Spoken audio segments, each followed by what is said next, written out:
Yes right. Thank you so much for joining. మనం last week భవిష్యత్తు శాస్త్రం గురించి, ఎస్కటాలజీ గురించి కొన్ని విషయాలు మనం విన్నాం. దాని గురించిన పరిచయం, తర్వాత భవిష్యత్తు శాస్త్రం గురించిన కొన్ని బైబిల్ పదాలు, అలాగే ఎస్కటాలజీని ఎలాగా అధ్యయనం చేయాలా, దాన్ని పట్టించే పద్ధతులు, మెథడ్స్ కూడా మనం నేర్చుకున్నాం. ఆ తర్వాత అసలు ఒక క్రిస్టియన్ భవిష్యత్తు శాస్త్రాన్ని ఎందుకు పట్టించాలి, why should Christians have to study eschatology అన్న దానికి ఇంపార్టెంట్ పాయింట్స్ కూడా మనం కొన్ని విషయాలు మనం చూసాం. ఆ తర్వాత ఈ ఎస్కెటాలజీలో ప్రవచన సంఘటనల అవలోకన, ఓవర్వ్యూ ఆఫ్ ప్రాఫెటికల్, ప్రవచనాత్మకంగా పలికిన కొన్ని ఈవెంట్స్ ఉన్నాయి, అలాగే జరుగుతాయని. సో వాటి గురించి కూడా మనం అలాగ ఓవర్వ్యూ మనం చూసాం. అటు తర్వాత సిస్టమ్స్ ఆఫ్ ఎస్కెటాలజీ కూడా మనం చూసాం. దాని తర్వాత కొంతమంది ఫిలాసఫర్స్ వారు ఈ ప్రవచనం గురించి, ప్రాఫెసీ గురించి వారు ఏం నమ్మేవారు, వారి యొక్క ఆలోచన ఏంటి అనేది కూడా మనం విన్నాం. దాంట్లో ఫిలో, ఆరిజిన్, తర్వాత అగస్టిన్, తర్వాత కన్సిస్టెంట్ లిటరల్ ఇంటర్ప్రిటేషన్, తర్వాత అలగోరికల్ ఇంటర్ప్రిటేషన్, అలంకారికమైన అధ్యయనం, తర్వాత ఇంకొకటి అక్షరార్థకమైన అధ్యయనం. ఈ రెండుటి గురించి కూడా మనం ఆలోచన చేస్తాం. అయితే ఈరోజు ఈ ప్రవచనం ఏమైతే ఉందో రెండో రాకడ గురించి, అంత విషయాల గురించి కొన్ని ప్రవచనాలు ఆల్రెడీ చెప్పబడ్డాయి కాబట్టి బైబిల్లో, దాన్ని మనం ఇంటర్ప్రిటేషన్ చేయాలంటే, దాన్ని మనం అర్థం చేసుకోవాలంటే మనం ఎలా పడితే అలా అర్థం చేసుకోవడానికి లేదన్నమాట. There are some principles are there. అందుకే ప్రవచన వివరణ సూత్రాలు అనేది ఈరోజు, అలాగే కొన్ని విషయాలు కూడా మనం వినడానికి ప్రయత్నం చేద్దాం. Principles of interpretation of prophecy. Right. ఎప్పుడైతే మనం ఈ ఎస్కెటాలజీని మనం డీల్ చేస్తామో, ప్రవచన లేఖన భాగాన్ని అక్షరార్థంగా వివరించాలి. అది మనం గుర్తుపెట్టుకోవాలి. అక్షరార్థంగా అంటే, లిటరల్ గా అంటే సామాన్యమైన అక్షరంతో వివరించుట, సామాన్యంగా క్యాజువల్ గా అర్థం, సత్యం మారుకోకుండా సామాన్యంగా అర్థం వచ్చేటట్టు వివరించేదాన్ని మనం ఏమంటాము అని అంటే అక్షరార్థంగా ఇంటర్ప్రిటేషన్ అని అంటాం. ఇందులో అనేక అలగారికల్ అంటే అలంకార రూపాలు ఉంటాయన్నమాట ఈ ఎస్కెటాలజీలో. ఓకే, అలంకారకంగా వాడబడిన పదాలు, అలంకారకంగా వాడబడిన కొన్ని విషయాలు, కాన్సెప్ట్స్ ఇవన్నీ ఉంటాయి.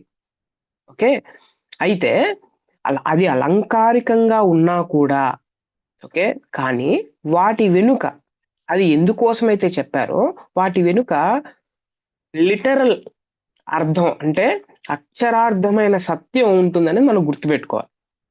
ఓకే, అందుకే ఆదికాండం 17 అధ్యాయం, యోహాను సువార్త 1 అధ్యాయం, ప్రకటన 11, ఆదికాండం 3, ఆదికాండం 3 అధ్యాయం మొదటి 5 వచనాలు, ఇవన్నీ మీరు ఈ రెఫరెన్సెస్ అన్ని మీరు చదివితే ఆదికాండం 17 అధ్యాయం 8వ వచనం ప్రకారం అక్కడ అక్షరార్థంగా ఉంటుంది, లిటరల్ గా ఉంటుంది అనమాట. లిటరల్ గా. ఓకే, కొన్నిసార్లు ఇప్పుడు ఫర్ ఎగ్జాంపుల్ యోహాను సువార్త 1 అధ్యాయం 29వ వచనంలో అక్కడ లోక పాపమును మోసుకొని పోవు దేవుని గొర్రె పిల్ల అని అది గొర్రె పిల్ల అనే పదం వాడింది. అయితే ఆ గొర్రె పిల్ల అనే ఈ వర్డ్ యోహాన్ గారు వాడేటప్పుడు ఎందుకు వాడాడు అని అంటే, గొర్రె స్వభావం ఎలా ఉంటుందో యేసు ప్రభు స్వభావం అలాగే ఉంటుంది.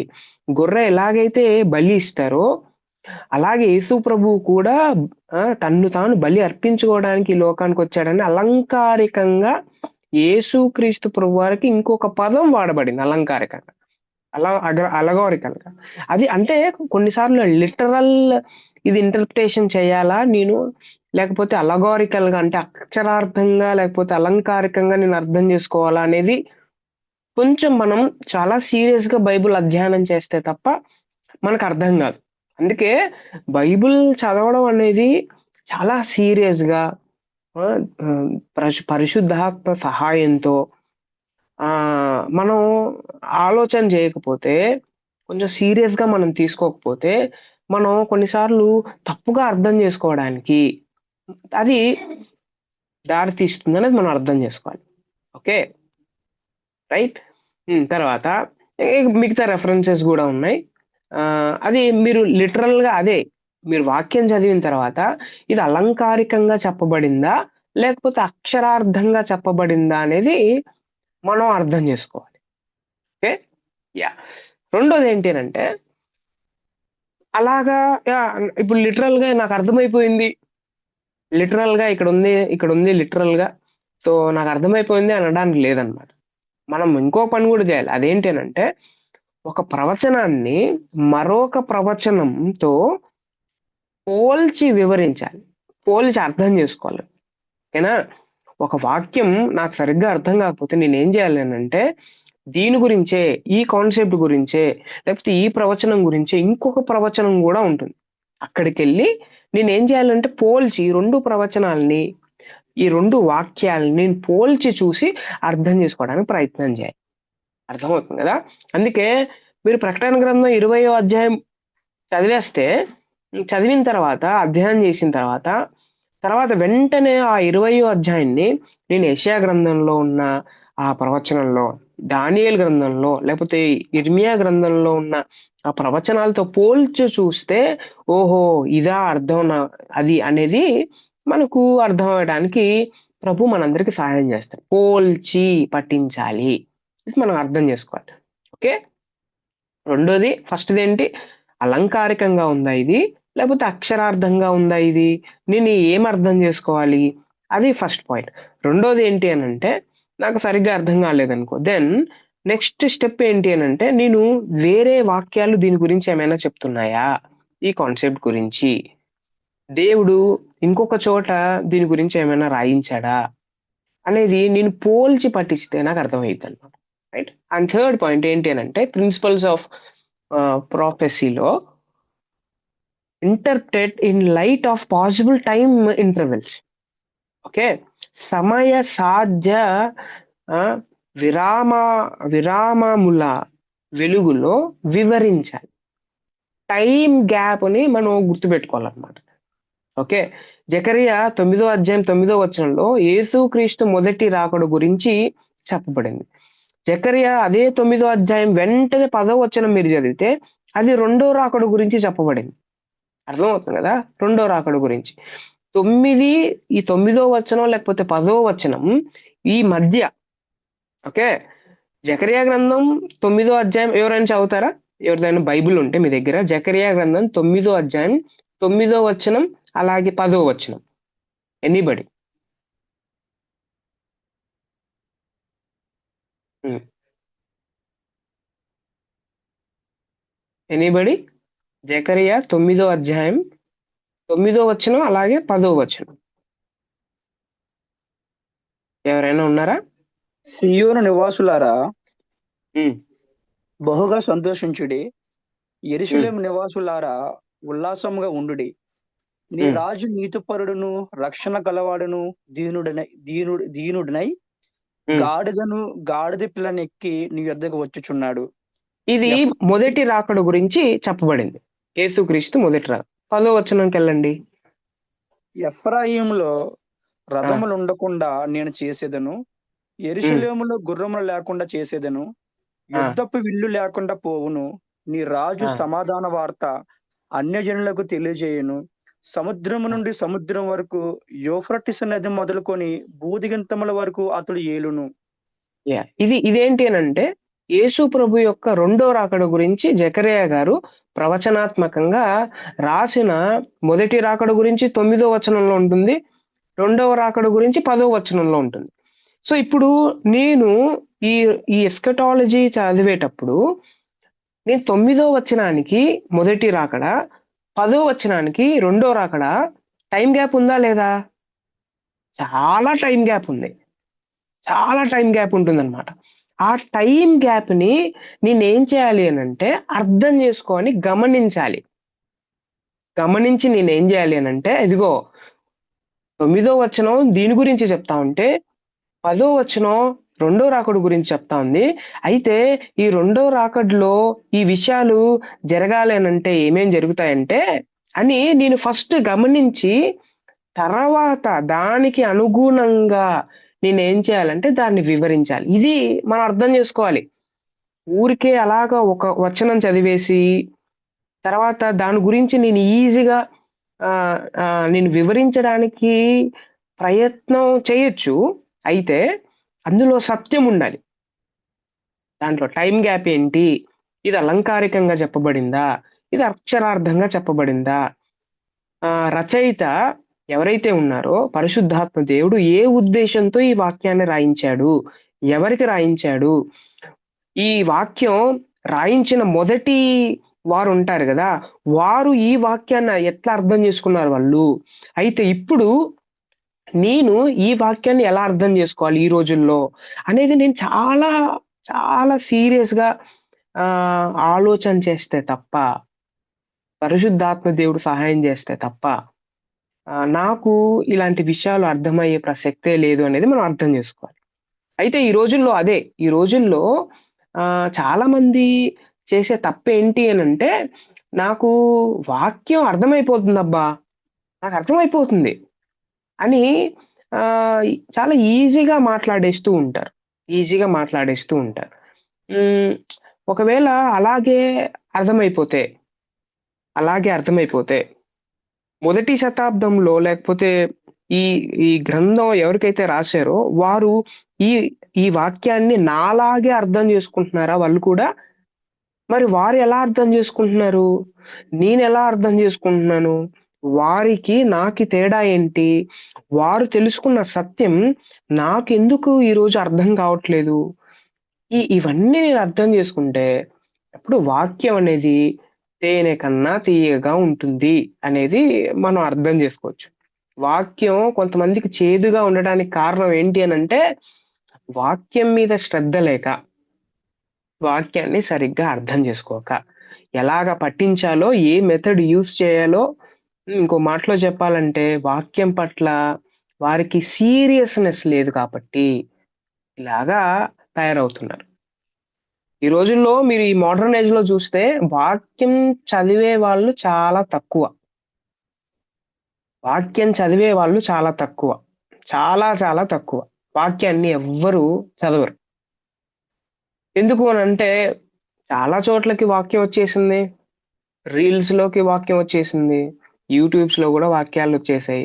లేకపోతే ఎక్కడైనా పెద్ద పెద్ద చర్చెస్ ఉంటే అక్కడ గూడా వారు బోధిస్తున్నారు. అది చాలు నాకు. ఇంక సెపరేట్‌గా నాకు బైబిల్‌కి అసలు సంబంధం లేదు. నేను సెపరేట్‌గా కూర్చొని అర్థం జేసుకోవాల్సినంత అవసరం లేదు అని చాలామంది అనుకుంటున్నారు. No, no, no, no. అలా అనుకోవడానికి వీల్లేదు. అలా అనుకోవడానికి వీల్లేదు. పర్సనల్‌గా నేను వాక్యాన్ని అర్థం చేసుకునే స్థితిలో నేను లేను అననంటే, నాకిష్టం రావట్లేదు అననంటే, నాకు నాకు నాకు వాక్యం పట్ల శ్రద్ధ, భక్తి, భయం నాకు లేదు అననంటే, నేను అసలు రక్షింపబడ్డానా? నేను రక్షింపబడిన వ్యక్తినేనా? ఎందుకనంటే, ఏ క్రైస్తవుడు వాక్యాన్ని పక్కన బెట్టి, తన జీవితాన్ని ముందుకు కొనసాగించాలని అనుకోడు. ఇది మనం అర్థం చేసుకోవాలి. Right? We will go to next point. Right. నెక్స్ట్‌ది ఏంటి అనంటే నెక్స్ట్ పాయింట్ అంటే ఈ ప్రొఫెసీలో ఈ ప్రవచనాత్మకమైన విషయాలు అర్థం చేసుకునేటప్పుడు హ్మ్. ద్విముఖ సంకేత వెలుగులో వివరించాలి. Interpret in the light of double reference. అదే చెప్పాను. ఒక రెఫరెన్స్ నాకు అర్థం కాకపోతే ఇంకొక రెఫరెన్స్ దీని గురించి ఏం చెప్తా ఉంది? ఈ కాన్సెప్ట్ గురించి. ఇంకొకరు దీని గురించి ఏం మాట్లాడుతున్నారు? అనేది మనం రెఫరెన్స్ అర్థం చేసుకోకపోతే హ్మ్. అర్థం చేసుకోకపోతే ఆహ్, మనం మనం చాలా ప్రమాదంలో ఉన్నామని మనం అర్థం చేసుకోవాలి. ఓకే. నెక్స్ట్‌ది ఏంటి అనంటే ఈ ప్రిన్సిపల్స్‌లో ఇంటర్ప్రెట్ ఫిగరేటివ్ లాంగ్వేజ్ అలంకార భాషను లేఖనానుసారంగా వివరించాలి. అలంకార భాష ఏదైతే ఉందో, అది కూడా మనం యూజ్ చేసేటప్పుడు ఎలా ఉండాలంటే, అది కూడా వాక్య ప్రకారమే ఉండాలంట. లేఖనానుసారంగానే వివరించాలన్నమాట. ఓకే. ఫిగరేటివ్ లాంగ్వేజ్ కొంతమంది మాట్లాడుతా ఉంటారు. అయితే అది బైబిల్‌కి బయట ఎళ్ళేసి అలా కాదన్నమాట. It should be in scriptural language. Right? ఇది గుర్తుపెట్టుకోవాలి. ఇంకోటేంటి అనంటే హ్మ్, ఈ ప్రిన్సిపల్‌లో ఈ ప్రవచనం అర్థం చేసుకునే ఈ విషయంలో తక్షణ సందర్భపు వెలుగులో వివరించాలి. సందర్భాన్ని పక్కన బెట్టి, సందర్భాన్ని నేను అర్థం జేసుకోకుండా, సందర్భం నాకు అవసరం లేకోకుండా, నేను ఎట్టి పరిస్థితుల్లో వాక్యంలో ఉన్న సత్యం నాకర్థం గాదు. వాక్యం నాకర్థం గావచ్చు. ఎందుకు అనంటే అది అక్షర రూపంలో ఉంది కాబట్టి. అది నాకర్థం కావచ్చు కానీ, ఆ సందర్భం ఎందుకోసం ఈ వాక్యాన్ని దేవుడు రాయించాడు అనేది నాకర్థం గాకోకుండా, నేను వాక్యాన్ని అర్థం జేసుకోవడానికి ప్రయత్నం జేస్తే, నేను ఎవరిని మిస్ అవుతున్నానంటే, సాక్షాత్తు సత్య స్వరూపి అయిన దేవుడిని నేను మిస్ అయిపోతున్నాను. ఇది మనం అర్థం జేసుకోవాలి. ఓకే.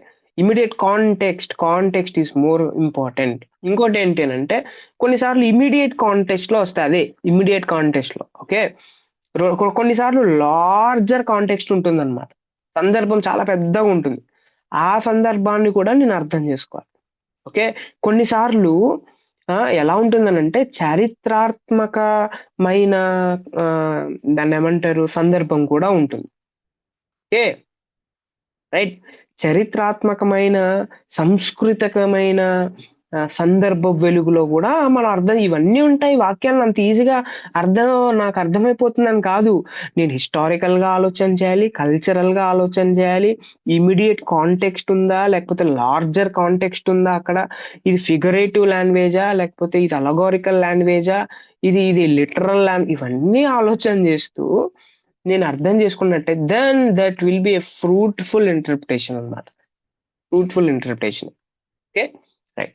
అయితే ఈ ఎస్కెటాలజీ ఎస్కెటాలజీలో హ్మ్, మేజర్ ఆర్గ్యుమెంట్స్ అనంటే యుగాంతం గురించి 3 ప్రధాన వాదాలున్నాయి. వాదాలు. ఓకే. ఏంటి ఆ వాదాలు అనంటే అమెలియనిజం అనంటారు. పోస్ట్ మిలియనిజం అనంటారు. ప్రీ మిలియనిజం అని అంటారు. ఏంటి దానికి అర్థం ఏంటి అనంటే హ్మ్, సహస్ర శూన్యవాదం అనంటారు. అంటే ఏంటి అనంటే క్రీస్తు సహస్రాబ్ది అక్షరార్ధ 1000 సంవత్సరాల పాలన కాదని వారి వాదన. వీళ్ళు అమెలియనిజం ఎవరైతే అంటున్నారో వీళ్ళేంటి అనంటే ఇదిగో 1000 ఏళ్ల పరిపాలన అనేది ఇది అక్షరార్థం గాదు. ఇది అలంకారికంగా వాడబడింది 1000 ఏళ్ల పరిపాలన అని వారి వాదన అన్నమాట. వారలా నమ్ముతారు. ఓకే. సో, ఆహ్, వి దీన్ని దీన్ని ఎవరు ప్రతిపాదన జేశారు అనంటే రోమన్ క్యాథలిక్ సంఘం వారు, గ్రీక్ ఆర్థోడాక్స్ సంఘం వారు, Augustine, John Calvin, Martin Luther ఇట్లాంటివి నేను ఏమైతే ఇచ్చానో, ఈ రిఫార్మ్డ్ థియోలాజియన్స్ వీళ్ళందరూ దీన్ని ఇది అలంకారికంగా ఉందిది. 1000 ఏళ్ల పరిపాలన అని అలంకారికంగా ఉంది. సో, ఇది 1000 ఏళ్లంటే కరెక్ట్ 1000 కాదు అని వీరు అంటారన్నమాట. వీళ్ళు నమ్ముతారు. అయితే వారి వాదన ఏంటి అనంటే, దేవుని రాజ్యం ఇప్పుడే అనగా క్రీస్తు మొదటి మరియు రెండో రాకడ మధ్య కాలంలో జరుగుతాంది. అది సెపరేట్‌గా ఉండదు. ఆ 1000 సంవత్సరాల సెపరేట్‌గా ఉండదని వాళ్ళు చెప్తారు. సహస్రాబ్ది దీర్ఘకాలానికి సూచనగా ఉంది. ఈ 1000 ఏళ్ల పరిపాలన అంటే ఇది అలంకారికంగా 1000 ఏండ్లంటే 1000 ఏళ్ళు అంటే చాలా పెద్దది గదా! 1000 సంవత్సరాలంటే. సో, అంత అంటే 1000 ఏళ్లనే ఈ వర్డ్ ఎందుకు వాడారంటే చాలా పెద్దగా ఉంటుంది పరిపాలన. చాలా లాంగ్ ఉంటుంది అని చెప్పడానికి అలాగా 1000 అనే పదం వాడబడింది అని వాళ్ళంటారు. దీనికి రెఫరెన్సెస్ గూడా వాళ్ళేం జెప్తారు అనంటే, నీ నీ 1000 మంది పడినా నీ ప్రక్కన 10,000 మంది పడినా అంటే అట్లాంటి రెఫరెన్సెస్ చూపిచ్చి వీళ్ళేమంటారు అనంటే, చూసారా 1000 మందంటే నిజంగా 1000 మంది పడతారా? 1000 మందంటే అంత బలంతో అంత బలంతో లేకపోతే ఇటు సైడ్ 10,000 మంది కూలినా నాకేం గాదు అంటే అర్థం ఏంటి? అంత గ్రేట్ ఫోర్స్ ఉన్నా కూడా మనకేం గాదు గదా! అలాగే బైబిల్‌లో ప్రకటన గ్రంథంలో గూడా 1000 ఏళ్లని వాడబడింది. 1000 ఏళ్లంటే 1000 ఏళ్ళు కాదు అని అంటారు. వాని వాదన ఇది. ఓకే. యాహ్! నా వాయిస్ క్లారిటీ ఉందా మీకు?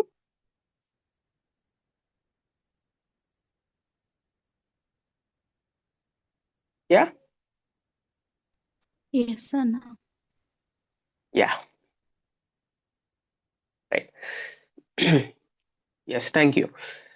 సో ఇంకో వీరు ఏం చెప్తారు అని అంటే, ఈ 1000 పరిపాలన లేదు అని ఎవరైతే నమ్ముతా ఉంటారో, అంటే ఎవరైతే చెప్పారో, వీరి వాదన ఏంటంటే ఈ 1000 పాలన దీర్ఘకాలాన్ని సూచించేది అని చెప్తారు. క్రీస్తు మరణ పునరుద్ధాన ఫలితంగా క్రీస్తు మొదటి రాకడలో సాతాను బంధించబడ్డాడు. సపరేట్ గా వాడిని ఎవరు బంధించరు, సపరేట్ గా ప్రకటన గ్రంథంలో బంధిస్తారని ఉంది కదా, అది సపరేట్ గా కాదు, అది ఆల్రెడీ యేసు ప్రభు వచ్చినప్పుడే సాతాను బంధింపబడ్డాను వీళ్ళు చెప్తారు. తర్వాత క్రీస్తు ప్రభు సంఘంలోను విశ్వాసుల గుండెల్లోను ఆల్రెడీ రాజ్యం చేస్తున్నాడు, అదే 1000 పరిపాలన అని అంటారనమాట. ఏ అక్షరార్థమైన 7 ఏండ్ల శ్రమకాలం లేదు, అక్షరార్థంగా లిటరల్ గా కాదు అది.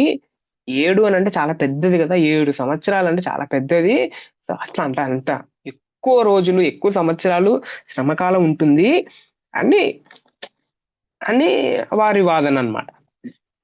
ఓకే, ఒకానొక రోజున సంఘం యుగాంతంలో యేసుక్రీస్తు తిరిగి వచ్చి సాతాన్ని పడద్రోసి మనుషులందరికీ తీర్పు తీర్చి నిత్య నివాసిని ప్రవేశపెడతారు. అది ఒక రోజులో జరిగిపోతుంది, 1 డేలో జరిగిపోతుంది, కానీ పెద్ద 7 ఏండ్లు 1000 ఏండ్ల పరిపాలన ఇవన్నీ ఉండవు, అది ఒక రోజులో జరిగే ప్రక్రియ అని వీరి వాదన. రైట్, దీనికి చాలా క్వశ్చన్స్ కూడా రావచ్చు. అయితే అదే వారు ఇలా నమ్ముతారు అని మనం చెప్పుకుంటున్నాం, ఇలా నమ్మారు అని. రైట్, ఈ 1000 ఏండ్ల పరిపాలనలో లేదు అని ఎవరైతే నమ్ముతున్నారో సహస్ర శూన్యవాదంలో దీని ప్రకారం భవిష్యత్తు సంఘటనలు ఈ విధంగా ఉంటాయని వాళ్ళు చెప్తారు. భవిష్యత్తు ఫ్యూచర్ లో జరగబోయే విషయాలు ఎలా ఉంటాయంటే, ఈ ప్రస్తుత యుగంలో నుంచి ఈ ప్రస్తుత యుగంలో మంచి అంటే ఏంటి, దైవరాజ్యం, చెడులు అంటే సాతాన్ రాజ్యం. మంచి చెడులు, దేవుని రాజ్యం సాతాన్ రాజ్యం సమాంతరంగా అభివృద్ధి చెందుతాయి అంట. దేవుని రాజ్యం ఎంత ఉంటుందో సాతాన్ రాజ్యం కూడా అంతే ఉంటుందని వీళ్ళు నమ్ముతారు. ఫ్యూచర్ లో అది జరుగుతుందని చెప్తారు వీళ్ళు. తర్వాత యేసు ప్రభు వస్తాడు, తర్వాత ప్రజలందరి జనరల్ రిజరక్షన్, అందరూ ఒకేసారి పునరుద్ధానం జరుగుతారు, ప్రజలందరి సాధారణ తీర్పు జనరల్ జడ్జిమెంట్ ఉంటుంది, తర్వాత నిత్యత్వం ఉంటుందని వీళ్ళు చెప్తారనమాట. ఇది ఎవరు నమ్ముతారు అని అంటే ఆ మిలియనిజం. ఓకే రైట్, సహస్ర శూన్యవాదం వారు నమ్మేది. ఓకే, ఇది ఒక్క రోజులో జరిగేది, సపరేట్ 1000 ఏండ్ల పరిపాలన 7 శ్రమకాలు ఇట్లాంటివన్నీ లేవు అని వీరి వాదన. ఇంకో రెండోది ఉంది, రెండో వాదన ఏంటంటే పోస్ట్ మిలియలిజం. ఓకే, వీళ్ళు ఏం చెప్తారు అంటే పోస్ట్, ఓకే, దీంట్లో సహస్ర శూన్యవాదం లాగే సహస్రోత్తర వాదం కూడా క్రీస్తు మొదటి రాకడ మరియు రెండో రాకడకు మధ్య ఉండే కాలం అని నమ్ముతారన్నమాట. యేసు ప్రభు రాకడకు తర్వాత మొదటి రాకడకు యేసు ప్రభు రెండో రాకడకు మధ్యలో ఆల్రెడీ జరుగుతా ఉంది కదా రాజ్యం, అంటే మనం ఉన్నాం కదా, ఇదే 1000 ఏండ్ల పరిపాలన అంటారు వాళ్ళు. ఓకే, సంఘము సర్వలోకానికి సువార్త ప్రకటించి దాని ద్వారా లోకం అంతటిని క్రైస్తవులుగా చేస్తూ సంఘం దేవుని రాజ్యమును సువార్త ప్రకటన ద్వారా స్థాపిస్తుంది. ఆ తర్వాత క్రీస్తు ప్రభు రాజుగా వచ్చి అందరిని ఏలుతాడు. ఇది 18, 19వ శతాబ్దంలో బహుళ ప్రాచుర్యంలో ఉండేదన్నమాట. 18th and 19th centuries లో సాంకేతిక విజ్ఞానం, విజ్ఞాన శాస్త్రం, పారిశ్రామిక విప్లవం వారి ఆశలను చేసి పెద్ద చేశాయన్నమాట. ఓకే, ఎవరైతే ఇది నమ్ముతా ఉన్నారో, యేసుప్రభు వచ్చేస్తాడు ఇంకా అని ఎవరైతే నమ్ముతున్నారో, సో ఈ సైంటిఫిక్ ఇన్వెన్షన్స్, డిస్కవరీస్, తర్వాత ఈ ఇండస్ట్రియలైజేషన్ ఏమైతే జరిగాయో ఇవన్నీ వీరి ఆశను రేకెత్తించాయన్నమాట. కానీ మొదటి రెండవ ప్రపంచ యుద్ధాలు ఈ బోధకు చావు దెబ్బను మిగిల్చాయి. First world war and second world war ఎప్పుడైతే జరిగిందో అవి ఏం చేశాయనంటే ఈ వాదనని కొట్టిపడేసాయి అన్నమాట. ఓకే, నేటికి కోలుకోలేని స్థితిలోనే ఈ వాదం అలాగే ఉండిపోయింది. దీన్ని ఎవరు ప్రతిపాదన చేశారు అని అంటే లెయిన్ బోటర్ ఈయన ఈ వాదాన్ని ప్రాచుర్యం కలుగు చేశాడు దీన్ని. తర్వాత చార్లెస్ హర్డ్జ్, తర్వాత ఇట్లాంటి వారు ఎవరైతే ఉన్నారో వారు ప్రాచుర్యం. వీరి వాదన ఏంటి అని అంటే క్రీస్తు సహస్రాభి తర్వాత వస్తాడు, అంటే 1000 ఏళ్ల పరిపాలన తర్వాత వస్తాడు. క్రీస్తు మొదటి మరియు రెండో రాకడ మధ్య కాలమే ఈ 1000 ఏళ్ల పరిపాలన అని వీళ్ళు నమ్ముతారు. వీరికి క్రీస్తు పాలన ఆధ్యాత్మికం మరియు రాజకీయం కూడా. సంఘము సువార్త ప్రకటన ద్వారా సర్వయుగాన్ని స్వర్ణ యుగాన్ని ప్రవేశపెడుతుంది. ఈ పని క్రమక్రమంగా జరుగుతుందని వీరు చెప్తారు. రైట్. వీరు నమ్మే ప్రకారం there are 5 steps are there. First ఏం జరుగుతుందంటే ఈ వాదన ప్రకారం మిగింపు దగ్గరికి వస్తుండగా భూమిపై పరిస్థితులు క్రమక్రమంగా మరింత మెరుగవుతాయి. ఒకానొక రోజు అందరూ క్రైస్తవులు అయిపోతారు. అప్పుడు స్వర్ణయుగం ప్రారంభం అవుతుంది. దాని తర్వాత యేసు ప్రభు వస్తాడు. వచ్చిన తర్వాత ప్రజలందరి సామాన్య పునరుత్థానం ఉంటుంది, ప్రజలందరి సామాన్య తీర్పు ఉంటుంది, దాని తర్వాత నిత్యత్వం ఉంటుందని వీళ్ళు నమ్ముతారు. ఇది వాళ్ళ ప్రకారం 5 స్టేజెస్. అయితే రైట్, నెక్స్ట్ ఒకటి ఉందండి, ప్రీ మిలియనిలిజం అనేది ఒకటి ఉంది. సహస్ర పూర్వవాదం అనేది ఒకటి ఉంది. ఓకే, 3 వాదాల్లో 2 వాదాలు చెప్పుకున్నాం. మూడోది ఏంటి అని అంటే సహస్రాబ్ది అక్షరార్థం, అంటే 1000 ఏళ్ల పరిపాలన అనేది కరెక్ట్ 1000 ఏళ్ళు అని అది అక్షరార్థం. అది యెరూషలేం నుండి యేసుక్రీస్తు భూమిపై 1000 సంవత్సరాలు అక్షరార్థంగా 1000 సంవత్సరాలు పరిపాలన చేస్తాడు, రాజ్యం చేస్తాడు అనేది వీరి వాదన.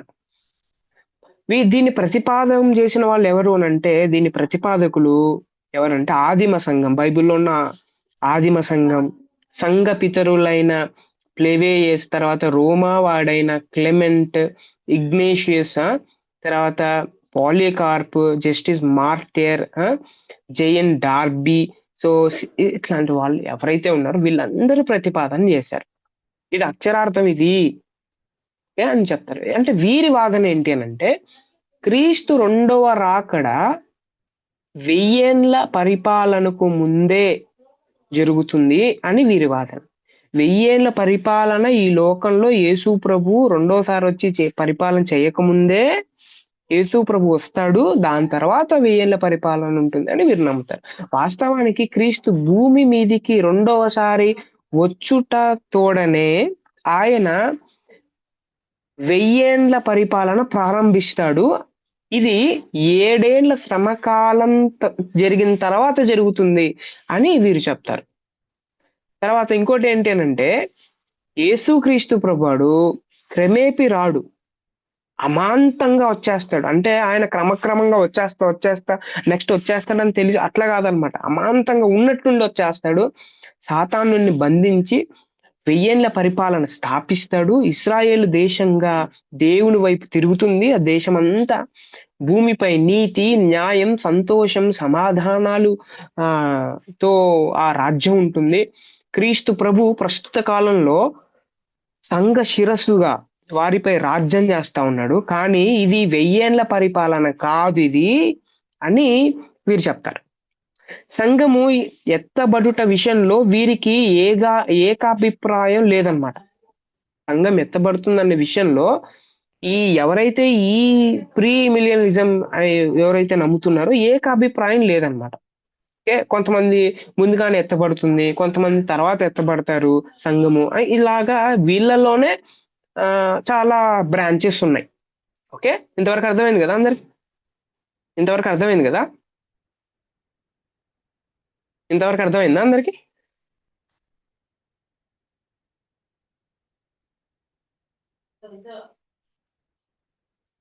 Yeah, clear? Yeah, thank you. So ఈ వాదన ప్రకారం 9 స్టేజెస్. మొదటి 2 వాదనల ప్రకారం ఓన్లీ 5 స్టేజెస్ ఆర్ దేర్, కానీ ఇక్కడ 9 ఉన్నాయి. అదేంటి అనంటే చెడు నుండి అధిక చెడుకు లోకం వెళ్తుంది, మామూలు చెడు కన్నా ఎక్కువ చెడు చేసేస్తారు అని చెప్తారు. తర్వాత అప్పుడు ఎక్కువ చెడ్డు సంఘము ఎత్తబడుతున్నప్పుడు, ఓకే, అప్పుడు ఎత్తబడడం అంటే అర్థం ఏంటంటే వీరి ప్రకారం విశ్వాసులు మృతుల పునరుద్ధానం జరుగుతుంది. విశ్వాసుల మృతుల పునరుద్ధానం. తర్వాత భూమిపై 7 సంవత్సరాలు శ్రమకాలం జరుగుతుంది. వారు ఎత్తబడిన తర్వాత, విశ్వాసులు ఎత్తబడిన తర్వాత కింద 7 ఏళ్ల శ్రమకాలం జరుగుతుంది. క్రీస్తు భూమిపైకి రెండోసారి 7 ఏళ్ల శ్రమకాలం తర్వాత వస్తాడు. తర్వాత హర్మగిద్యోను యుద్ధం జరుగుతుంది. తర్వాత భూమిపై క్రీస్తు 1000 ఏళ్ల పరిపాలన జరుగుతుంది యుద్ధం జరిగిన తర్వాత. దాని తర్వాత మహాధవల సింహాసనపు తీర్పు, వైట్ థ్రోన్ జడ్జిమెంట్ జరుగుతుంది. తర్వాత నూతన ఆకాశము, నూతన భూమి సృష్టింపబడతాయి. దాని తర్వాత నిత్యత్వం ఉంటుందని వీరి వాదన. Okay, according to them there are 9 steps are there to attain eternity. Okay, so దీన్ని వారు శ్రేష్టమైన వాదంగా ఈ ఏదైతే ఉందో, ఈ ప్రీ మిలియనిజం ఏదైతే ఉందో, ఇదే చాలా మంది నమ్ముతా ఉన్నారు, ఇదే చాలా మంది వెంబడిస్తా ఉన్నారు అనేది చాలా మంది బైబిల్ పండితులు అభిప్రాయపడతారు. అండ్ మీరు అదే నేను చెప్పేది ఏంటంటే, మీరు ఈ ప్రీ మిలియనిజం నమ్ముతారా, లేకపోతే అమ్మిలియనిజం నమ్ముతారా, లేకపోతే పోస్ట్ మిలియనిజం నమ్ముతారా అనేది దట్ ఈస్ యువర్ చాయిస్. కానీ అది బైబిల్కి విరుద్ధంగా ఉండదు, బైబిల్కి విరుద్ధంగా ఉండకూడదు అనేది మనం నమ్మాలి. మనం నమ్మేది ఏమైతే ఉంటుందో ఆ సత్యం బైబిల్కి విరుద్ధంగా ఉండకూడదు అనమాట. We have to question our self, right? Yeah. So ఇప్పుడు ఏంటి అంటే ర్యాప్చర్ ఆఫ్ ద చర్చ్, సంఘం ఎత్తపడుట. ఈరోజు మనం కేవలం ఇంపార్టెంట్ విషయాల గురించి మనం మాట్లాడతాం ఈ ఎస్కెటాలజీలో. అండ్ ఆఫ్టర్ దిస్ క్లాస్ అయిపోయిన తర్వాత ఈ నోట్స్ నేను షేర్ చేస్తాను, and you can go through the డీప్గా మీరు వెళ్ళడానికి అది సహాయపడుతుంది, రైట్? సంఘం ఎత్తబడటం. అసలు సంఘం ఎత్తబడటం అంటే ఏంటి, అర్థం ఏంటి అంటే, మొదటి తెస్సలోనికలు 4వ అధ్యాయం 17వ వచనంలో గ్రీకులో హర్పజో అనే పదం వాడబడింది. ఇది బలమైన, ఎదిరించలేని, కొన్ని సందర్భాలలో బలాత్కార చర్యను సూచిస్తుంది ఇది, ఈ పదం అనేది.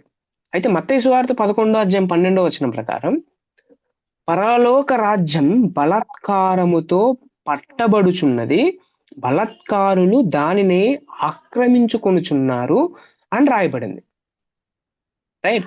యోహాను సువార్త 10వ అధ్యాయం 12వ వచనంలో తోడేలు ఆ గొర్రెలను పట్టి చెదరగొట్టును అని రాయబడింది. 10వ అధ్యాయం 28 నుంచి 29 వరకు చదివితే మనలను తండ్రి చేతిలో నుండి ఎవడు అపహరింపనేరడు అని రాయబడింది. ఓకే, సో అంటే ఏంటి అంటే, ఇది ఎదురులేని, చాలా బలమైన, ఎదిరించలేని, ఇంకా ఎవ్వరు ఓడించలేని పవర్, ఫోర్స్ అని వాడబడింది, రైట్? ఇది అర్థం చేసుకోవాలి. ఇది లాటిన్ భాషలోకి హర్బాజో అనే పదంగా తర్జుమా చేసినప్పుడు వారు ఎవరైతే ఉన్నారో వారు రప్చురో అనే పదం వినియోగించారనమాట. హర్పాజో అనే పదం గ్రీకులో నుంచి లాటిన్ పదంలోకి తర్జుమా చేసేటప్పుడు అప్పుడు వారు ఏం చేశారు అని అంటే, ఈ అర్పాజో అనే పదాన్ని రాప్చురో అనే పదంగా వారు వినియోగించారు ట్రాన్స్లేషన్ గా. అందులో నుండి వచ్చింది ర్యాప్చర్ అనే పదం వచ్చిందనమాట. అలా వచ్చింది. ఓకే, ఆ ర్యాప్చర్ అనే పదంలో నుంచే మనకు ఎత్తబడటం అనే అర్థం ఇచ్చే ఒక పదంగా మనం తెలుగులో ఇప్పుడు మనం అర్థం చేసుకుంటా ఉన్నాం, రైట్? ఈ హర్పాజో అనే పదం ఏమైతే ఉందో, ఈ పదం 14 times కొత్త నిబంధనలో కనబడుతుంది. అంటే ఏంటి, అర్థం ఏంటి అని అంటే, దానికి అర్థం అకస్మాత్తుగా తొలగించుట అని అర్థం అనమాట. లేకపోతే అకస్మాత్తుగా లాగి వేసుకొనుట, to suddenly remove or snatch away అని అర్థం అనమాట దీనికి. ఓకే, అకస్మాత్తుగా జరిగే విషయాలు, అకస్మాత్తుగా లాగేసుకునే దాన్ని హర్పాజో అనే పదం వాడబడింది అనమాట. మొత్తానికి హర్పాజో అనే పదానికి 3 ప్రధాన అర్థాలు ఉన్నాయి. అదే బైబిల్ని చదివేటప్పుడు మనం ఒకటి గుర్తుపెట్టుకోవాలి, ఏంటి అని అంటే, బైబిల్ని మొదటి పాత నిబంధన ఏమో హీబ్రూ భాషలో రాశారు. కొత్త నిబంధన ఏమో గ్రీక్ లో రాశారు. కొన్ని వచనాలు, కొన్ని చాప్టర్స్, బైబిల్లో ఉన్న చాప్టర్ అరామిక్ భాషలో రాయబడింది. సో కొన్నిసార్లు ట్రాన్స్లేషన్స్ లో లాటిన్ వల్గేట్ లో కూడా తర్జుమా చేయడం జరిగింది. ఇలాగ తర్జుమా చేసుకుంటూ ప్రజలకు అర్థం కావాలి వాక్యం అనే ఉద్దేశంతో సో ఏం చేశారు అనంటే, మనం ఒరిజినల్ మీనింగ్ అర్థం చేసుకోలేక, ఇదే నాకు అర్థమైపోయింది ఈ వాక్యం నాకు అని అర్థం చేసుకుంటా ఉంటాం. అలా అర్థం చేసుకుంటా ఉంటాం అన్నమాట. అందుకే నాకేదైనా వాక్యం సరిగ్గా నాకు అర్థం కానప్పుడు నేనేం చేయాలంటే, I have to go to the root word. నేను రూట్ వర్డ్‌లోకెళ్ళి ఇక్కడ ఏ పదం వాడబడింది? ఓహో! ఈ పదానికి అర్థం 3 ఉన్నాయా? ఇప్పుడు ఈ 3 అర్థాలున్న ఈ పదంలో నేను ఏం అర్థం చేసుకోవాలి ఇప్పుడు నేను అనేది అందుకే మనం ఏం చేయాలనంటే కామెంటరీస్‌ని, కొంతమంది బైబిల్ పండితులు రాసిన వాక్యాలని అర్థం చేసుకోవడానికి, వాక్యం మనకు అర్థం కావడానికి పరిశుద్ధాత్మ దేవుడు ఆయా వ్యక్తుల్ని ప్రేరేపణ చేసి కొన్ని కామెంటరీస్, కొన్ని హ్యాండ్ బుక్స్, కంకార్డెన్స్ ఇలాంటి పుస్తకాలు రాయించాడు. సో మనం వాటిని చదివి ఏం చేయాలి అనంటే వాక్యాన్ని ఇంకా బాగా అర్థం చేసుకోవడానికి అవన్నీ సహాయపడతాయి. ఓకే. So right. మొత్తానికి 3 అర్థాలున్నాయి. అదేంటి అనంటే నంబర్ 1 దోచుకొనుట, నంబర్ 2 తొలగించుట, నంబర్ 3 పరలోకానికి ఎత్తబడుట. ఓకే. దానికి డిఫరెంట్ సేమ్ వర్డే. హెర్పాజో అనే ఈ వర్డే మత్తయి సువార్తలో, యోహాను సువార్తలో వాడబడింది. తర్వాత అపోస్తల కార్యంలో కూడా, యూదా పత్రికలోనూ వాడబడింది. ప్రకటన గ్రంథంలో కూడా వాడబడింది. అయితే మత్తయి సువార్త 11వ అధ్యాయం, 12వ అధ్యాయం, 13వ అధ్యాయంలో దోచుకొనుట అనే అర్థం ఇచ్చే విధంగా అర్పాజో అనే పదం వాడబడింది. యోహాను సువార్త 6వ అధ్యాయం, అపోస్తల కార్యం 8వ అధ్యాయం, యూదా 23వ వచనం ప్రకారం అక్కడ కూడా అర్పాజో అనే పదం వాడబడింది. కానీ అర్థం మారిపోయింది. అర్థం ఏంటి? ఇక్కడ అర్థం ఏంటి అంటే తొలగించుట అని అర్థం. ప్రకటన గ్రంథం వచ్చేసరికి అక్కడ కూడా అర్పాజో అనే పదం వాడబడింది. కానీ అక్కడ దోచుకొనుట, తొలగించుట కాదు, పరలోకానికి ఎత్తబడుట అనేది అర్థంతో వాడబడిందన్నమాట. అందుకే అర్పాజో అనే పదం ఎక్కడ నాకు కనపడినా ఇదే అర్థం అని అనుకోకూడదన్నమాట. We have to go to the root word, what is the meaning. So ఇది మనం అర్థం చేసుకోవాలి. రైట్. సంఘము బడుటను గూర్చిన ప్రధాన లేఖనాలు ఉన్నాయి, బైబిల్లోనే ఉన్నాయి. యోహాను సువార్తలో, మొదటి కొరింథీయులలో, మొదటి తెస్సలోనికల పత్రికల్లో ఇచ్చిన రెఫరెన్సెస్ ఏమైతే ఉన్నాయో దాంట్లో సంఘం ఎత్తబడుతుంది, ర్యాప్చర్ అవుతుంది, ఉన్నట్టుండి రెప్ప పాటున సంఘం అంతా, విశ్వాసులంతా ఎవరైతే ఉంటారో వారందరూ ఆయన్ను చేరుకోవడానికి మధ్యాకాశానికి వెళ్తారు అని చాలా రెఫరెన్సెస్ ఉన్నాయి. యా. సో ఇంకోటి ఏంటి అనంటే సంఘం ఈ ఎత్తబడుటలో పాత్రదారులు ఎవరు పాత్రదారులు అంటే ఫస్ట్ వన్ యేసు ప్రభు, తర్వాత ప్రధాన దూత శబ్దంతోను ఆ పదం వాడబడుతుంది కదా. We know that. తర్వాత క్రీస్తునందు మృతులైన వారి శరీరాలు ఫస్ట్ లేపబడతాయి. దాని తర్వాత సజీవంగా ఒకవేళ మనం ఉంటే, విశ్వాసమైంటే, ప్రభువుని నమ్ముకుంటే, పశ్చాత్తాపపడి మన పాపాలు ఒప్పుకుంటే, నిజంగా నోటితో ఒప్పుకొని హృదయంలో ముందు విశ్వసిస్తే, దెన్ అప్పుడు నేను వారితో కూడా శరీరాలతో అలాగా కొనిపోబడతానన్నమాట. అందుకే ఎవరైనా నిజంగా ప్రభువుని నమ్ముకోకపోతే, ఎవరైనా నిజంగా ప్రభు దగ్గర పశ్చాత్తాపపడకపోతే, ఎవరైనా వేషధారిగా ఉంటే వారు ఎట్టి పరిస్థితుల్లో ఎత్తబడడు. ఇది మనం అర్థం చేసుకోవాలి. అందుకే క్రైస్తవుడు అనంటే క్రైస్తవుడు అనంటే సత్యం అన్నమాట ఇది. ఓకే. అందుకే నిజమైన క్రైస్తవుడు చాలా ఇంపార్టెంట్. నిజంగా బ్రతకడం, నిజంగా సత్యం చెప్పడం, నిజంగా పరిచర్య చేయడం, నిజంగా మాట్లాడడం, నిజంగా ఆరాధన చేయడం, నిజంగా స్తుతించడం, నిజంగా వాక్యం చదవడం. ఇవి ఈ రోజుల్లో ఉన్న క్రైస్తవుల్లో మిస్ అయిపోయాయి అని కొన్నిసార్లు నాకు అనిపిస్తుంది. ఎందుకు అనంటే వారి జీవితాలు ఒక రకంగా ఉంటాయి. తర్వాత వారొచ్చి పాడే పాటలు, వారొచ్చి చేసే పరిచర్య అది చాలా డిఫరెంట్ గా ఉంటుందన్నమాట. బయటేమో బూతు మాటలు మాట్లాడతాడు. ఇక్కడికొచ్చి నేను పరిశుద్ధుడిని, లేకపోతే పరిశుద్ధ పరిశుద్ధ పరిశుద్ధ ప్రభు అని పాటలు పాడుతా ఉంటాడు. వాట్ ఈస్ దీన్నే ఏమంటారు అని అంటే దీన్నే వేషధారణ అంటాడు. ఎట్టి పరిస్థితుల్లో దేవుడు ఇట్లాంటి వారిని దేవుడు ఒప్పుకుంటారంటారా? Right. So no no no no మనం మనం మారాలి. మనం మార్చుకోవాలి. నా రక్షణ యొక్క అనుభవం, నా సాల్వేషన్ ఎక్స్పీరియన్స్ ని నేనేం చేయాలనంటే నేను క్వశ్చన్ చేసుకోవాలి. రైట్. తర్వాత ఏంటి అనంటే సంఘం ఎత్తబడుటలో దేవుని ఉద్దేశం ఏంటి? అసలు ఈ ఎత్తబడటం అనే ఈ కాన్సెప్ట్ లో దేవుని ఉద్దేశం ఏంటి? వాట్ ఈస్ ద పర్పస్ అని అంటే దేవుని సంఘానికి తీర్పు తీర్చి వారికి బహుమతులు ఇస్తాడు కాబట్టి అందుకే ఎత్తబడుతుంది సంఘం, ఊరికే కాదు. దానికి సంబంధించిన రెఫరెన్స్ రోమా పత్రిక 1 కొరింథీ 2 కొరింథీలకు సంబంధించిన రెఫరెన్సెస్ మనం చూసాం. రైట్. అండ్ దేవుని ఆత్మను తొలగించుట, దేవుని ఆత్మను తొలగించుట, ఇది అంటే దేవుని ఆత్మని కాదు, ఇది మనం అర్థం చేయాలి. రైట్. ఆత్మను తొలగి 2 తెస్సలోనికీయులకు రాసిన పత్రిక 2వ అధ్యాయం 7వ వచనం ప్రకారం this the purpose of God, దేవుడి యొక్క ఉద్దేశం ఇది. తర్వాత ఈ సంఘం ఎత్తబడుట యొక్క కాలక్రమం, ప్రాఫెసీ కాలక్రమం ఎట్లా ఉంటుందని అంటే ఎలా జరుగుతుందనంటే ప్రభు తానే తన తండ్రి ఇంటి నుండి దిగి వస్తాడు, అంటే పరలోకం నుంచి దిగి వస్తాడు. అక్కడ ఆయన మనకు నివాసములు సిద్ధపరిచి ఉన్నాడని రెఫరెన్సెస్ మనం యోహాను సువార్త 14వ అధ్యాయం 1 తెస్సలోనికీలో ఉంటాయి. ఆయన మరలా వచ్చి మనము తన యుద్ధ ఉంటకు తీసుకెళ్తాడు, యోహాను సువార్తలో 14వ అధ్యాయంలో చెప్పబడింది. తర్వాత ఆయన మృతి పొందిన వారిని తిరిగి లేపుతాడు. ప్రభు దిగి వస్తుండగా గొప్ప పూర్వక కేక వేస్తాడు. ఇది కనురెప్ప పాటలో జరుగుతుంది. మనము దూత శబ్దము వింటాము, వినిన తర్వాత ప్రతిస్పందిస్తాము. ఎందుకు ఇలాగా లేపుతాడు, తీసుకెళ్తాడు, సిద్ధపరిచాడు నా కోసం నివాసం, ఇవన్నీ ఎందుకు అనంటే సంఘము ఎత్తబడటానికి. So these are the reasons అన్నమాట.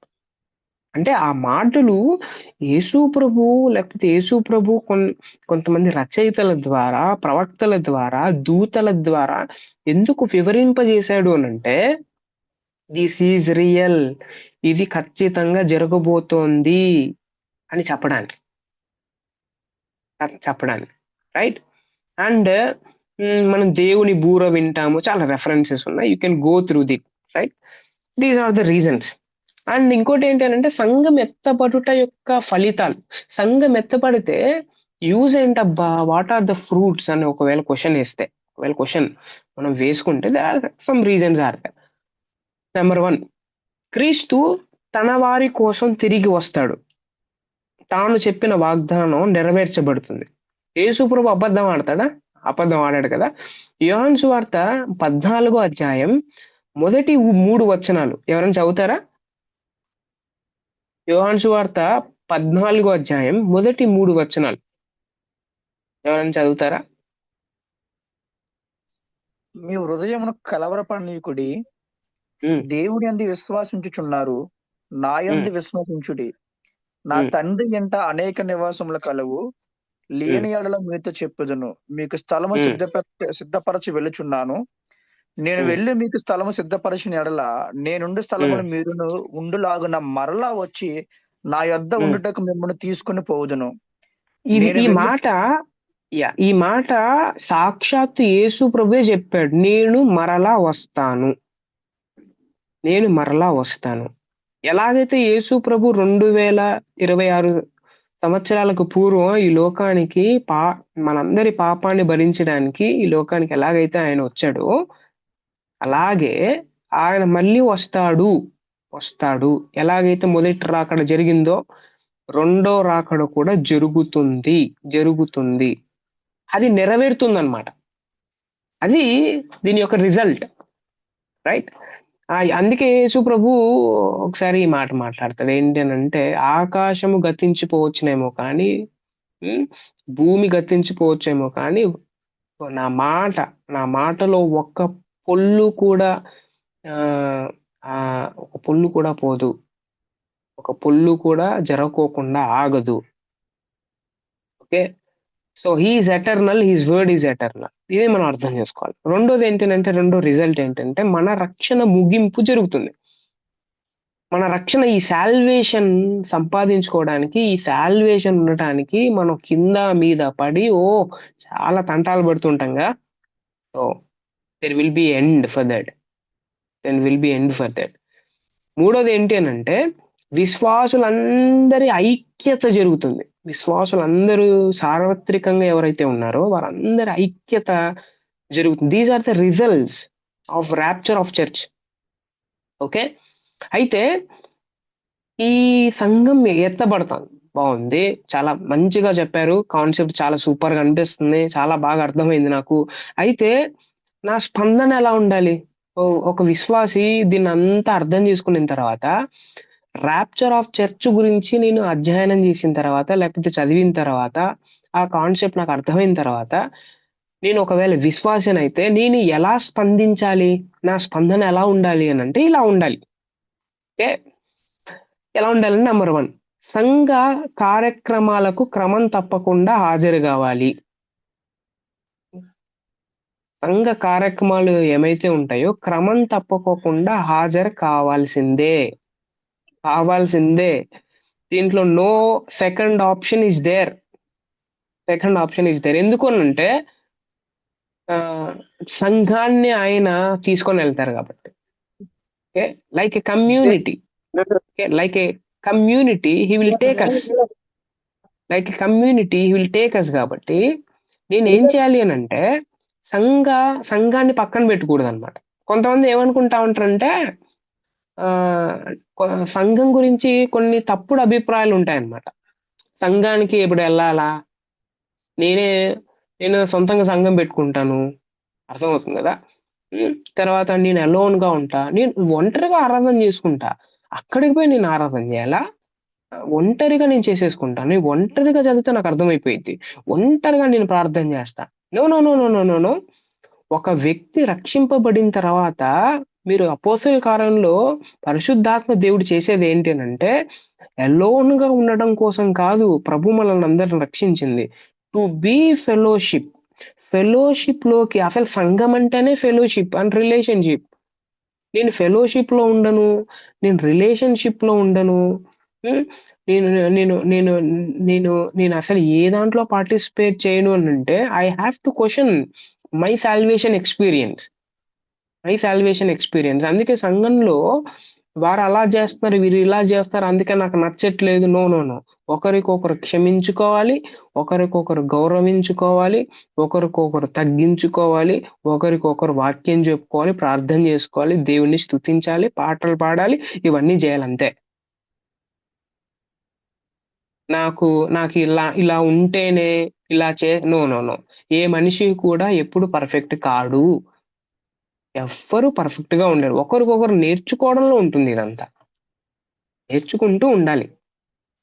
రైట్, ఫస్ట్ పాయింట్ ఈస్ క్రమం తప్పుకోకుండా హాజరు కావాలి. రెండోది ఏంటి అని అంటే ఒకవేళ యేసుక్రీస్తు ప్రభువారు సంఘాన్ని తీసుకొని వెళ్తారు, అది నాకు అర్థమైతే సీరియస్ గా నాకు అర్థమైంటి ఆ విషయం.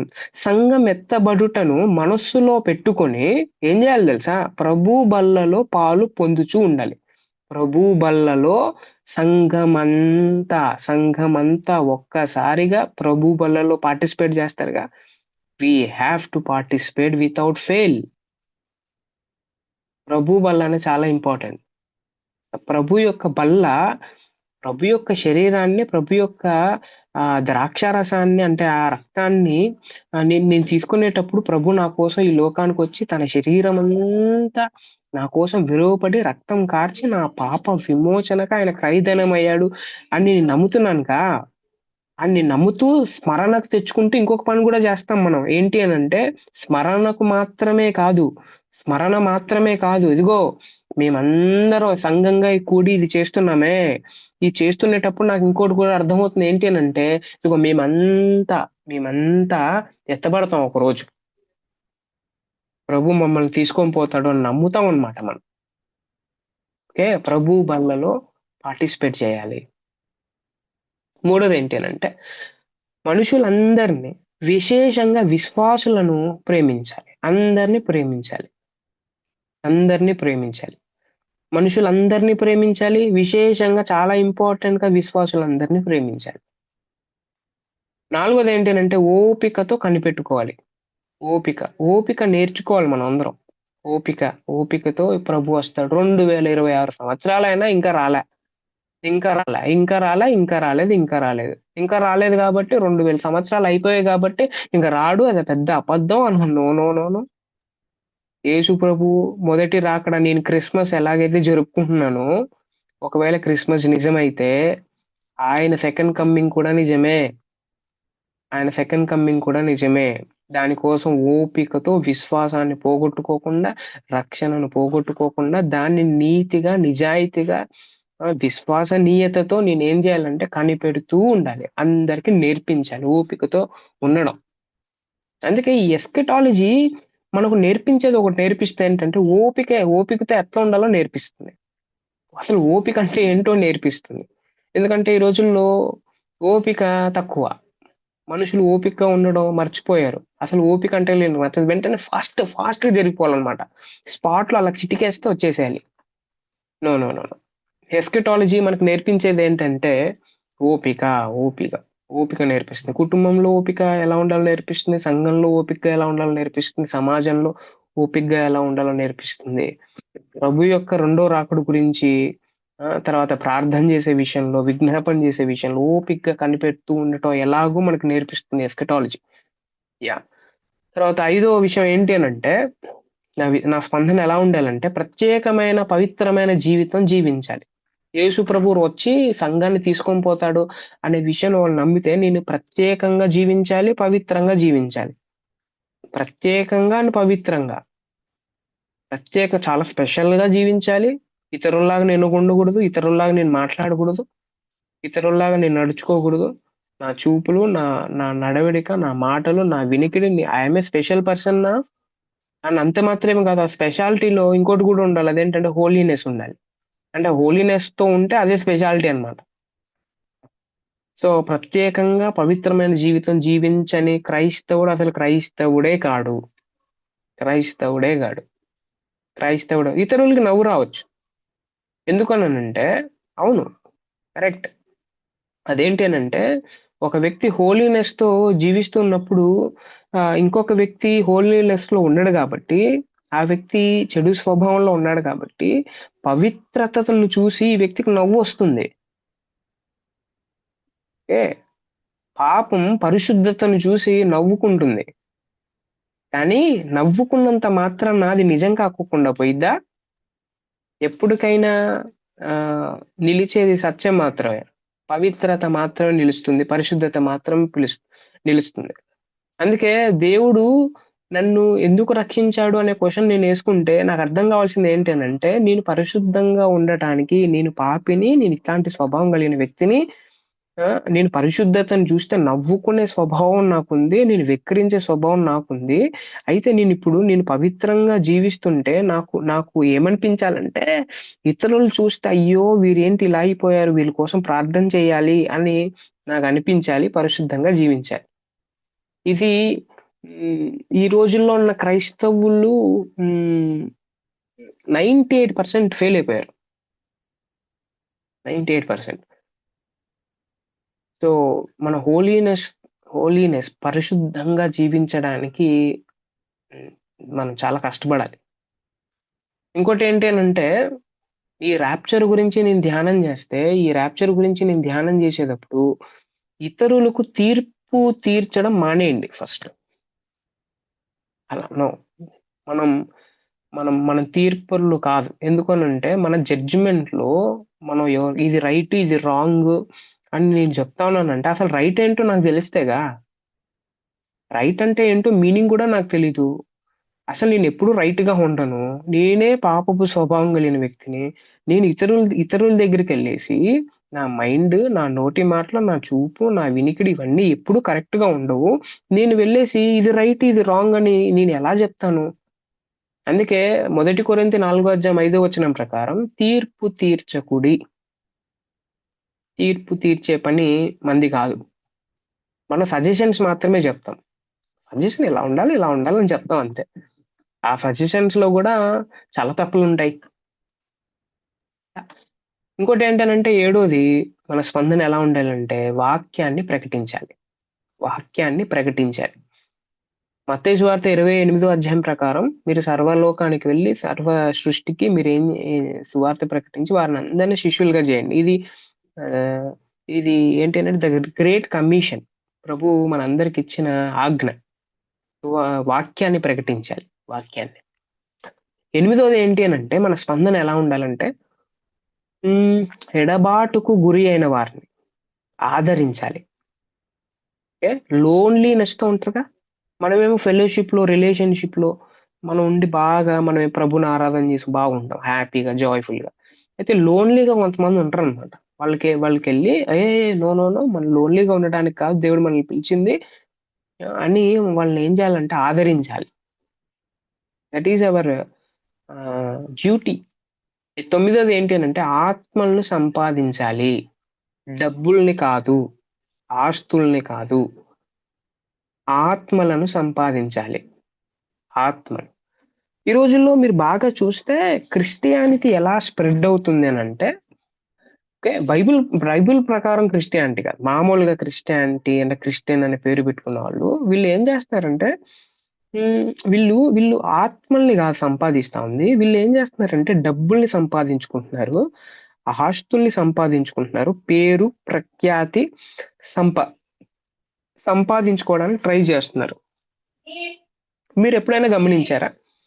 మెగా చర్చెస్ లేకపోతే పెద్ద పెద్ద చర్చెస్ లో ఉన్న వాళ్ళు వారు ఎప్పుడూ విలేజ్కి వెళ్ళి అన్యజనులకి సువార్త ప్రకటించి వారిని ప్రభువులోకి అంటే తీసుకొచ్చే ఉన్న పరిస్థితులు 100% లో 99% ఉండవు.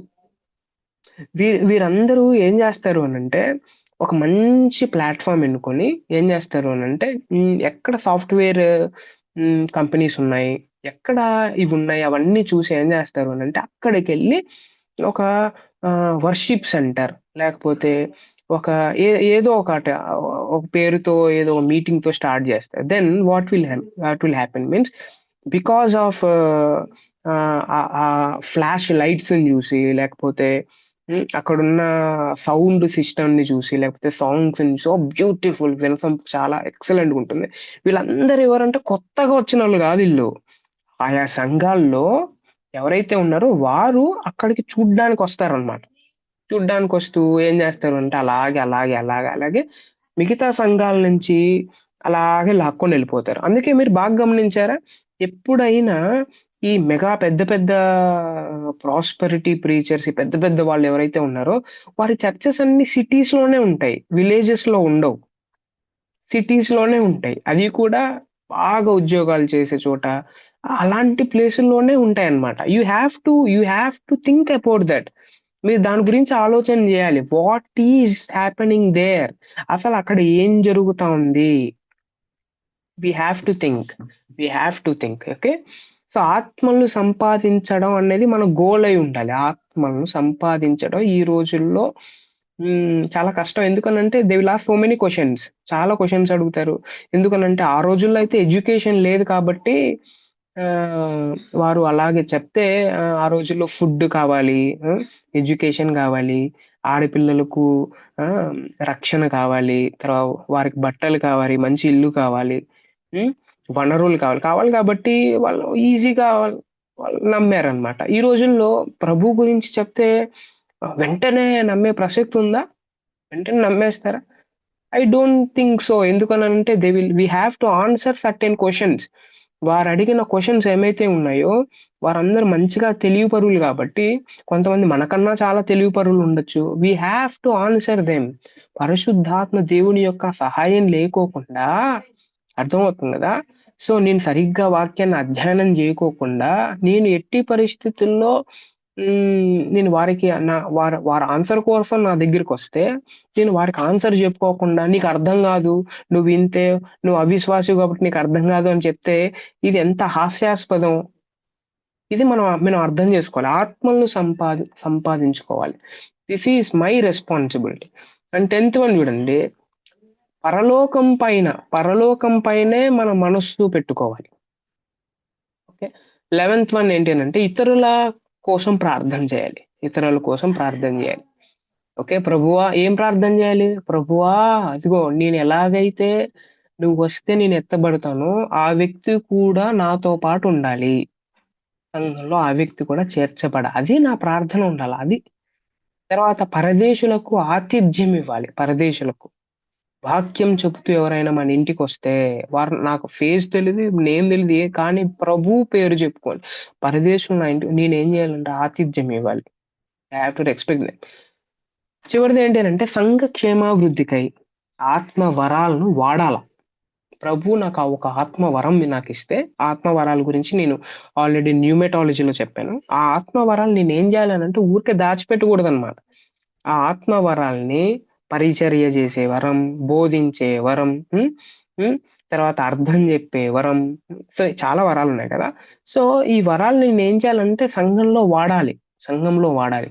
ఇంకొక ప్రమాదం కూడా ఉంది ఈ వరాల్ని వాడేటప్పుడు.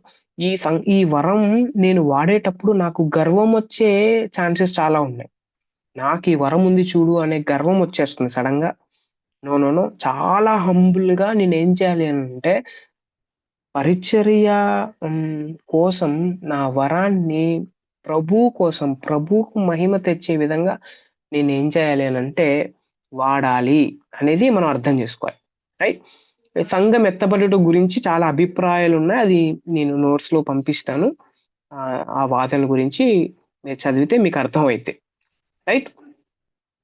సో ఈ ఈ ఈ మ్యాప్ మీరు చూస్తే సంఘకాలం జరుగుతుంటుంది. అప్పుడు శ్రమకాలానికి ముందు సంఘం ఎత్తబడుతుంది. అప్పుడు విశ్వాసులందరూ మధ్యాకాశంలో ఎత్తబడినప్పుడు కింద ఎవరైతే విడవబడుతున్నారో వారందరూ 7 ఏళ్ల శ్రమకాలం జరుగుతుంది అనమాట. ఓకే. 3.5 years శ్రమకాలం జరుగుతుంది. అప్పుడు ఇశ్రాయేలు క్రీస్తు విరోధితో నిబంధన చేయడం, తర్వాత నెక్స్ట్ మహాశ్రమ కాలం జరుగుతుంది, క్రీస్తు విరోధి నిబంధన భంగం చేయడం. అర్థమవుతుంది కదా. అప్పుడు ప్రీ వ్రాత్ ర్యాప్చర్ జరుగుతుంది. రైట్. సో దాని తర్వాత శ్రమల తర్వాత ఏం జరుగుతుందంటే యేసు ప్రభు రెండో రాకడ వస్తుంది. రెండో రాకడ వచ్చిన తర్వాత 1000 ఏళ్ల పరిపాలన. దిస్ ఈజ్ యాక్చువల్ బైబిల్ పండితులు అందరూ భావిస్తా ఉంటారు అన్నమాట. ఓకే. భావిస్తారు ఇలా జరుగుతుందని భావిస్తా ఉంటారు. యా. అండ్ క్రీస్తు న్యాయపీఠం ఎత్తబడిన తర్వాత క్రీస్తు జడ్జిమెంట్ జరుగుతుంది. The judgement seat of Christ, న్యాయపీఠం జరుగుతుంది. సో ఇక్కడ ఏంటి అని అంటే ఆ న్యాయపీఠం దగ్గర ఎవరైతే విశ్వాసులు ఏవైతే ఉన్నారో వారికి బహుమానాలు ఉంటాయి అన్నమాట. అంటే మనం ఎంత మాత్రం విశ్వసించాము, ఎంత మాత్రం విశ్వాసం చూపాము, ప్రభు కోసం నేను ఎంత నిలబడ్డాను, ఎంత ఓర్చుకున్నాను, ఎంత ఓపికతో ఉన్నాను, ఎంత పరిచర్య చేశాను, ఎంత వాక్యం బోధించాను, ఎక్కడ పడిపోయాను. సో దానికి దేవుడు నాకు ఏం చేస్తాడు అని అంటే ఆ న్యాయంగా ఆయన తీర్పు తీరుస్తాడు. There will be gifts. Okay. బహుమానాలు ఉంటాయి అన్నమాట. రైట్. సో అది కూడా మీరు ధ్యానం చేయొచ్చు. దాని తర్వాత నేను ఫాస్ట్ గా వెళ్తున్నాను. రైట్. Just wait. ఇది మీరందరూ చదువుకోవాలి. అలాగే దేవుడు ఎలాగైతే తన్ను తాను త్రిత్వంగా బయలుపరుచుకున్నాడు, తండ్రి, కుమారుడు, పరిశుద్ధాత్మకు, అలాగా అపవిత్రాత్మ త్రిత్వం కూడా ఉంది. అదంటే సాతాను, క్రీస్తు విరోధి, అబద్ధ ప్రవక్త. ఓకే. సో ఇదేంటి అని అంటే ఎలాగైతే దేవుడు తను తాను త్రిత్వంగా బయలుపరుచుకున్నాడో సాతాను కూడా అలాగా అపవిత్ర త్రిత్వం అన్నమాట ఇది. ఓకే. దాని గురించి కూడా నేను నోట్స్ ఇచ్చాను. You can go through that. మీకు చదివితే ఈజీగా ఇంకా బాగా అర్థమవుతుంది. యా. అండ్ 1000 ఏళ్ల పరిపాలన జరుగుతుంది. అటు తర్వాత చివరిగా మనం ఒక పాయింట్ చూడాలి. యా, నేను ఆ పాయింట్ చూపించి I close this. Where is that? Yeah.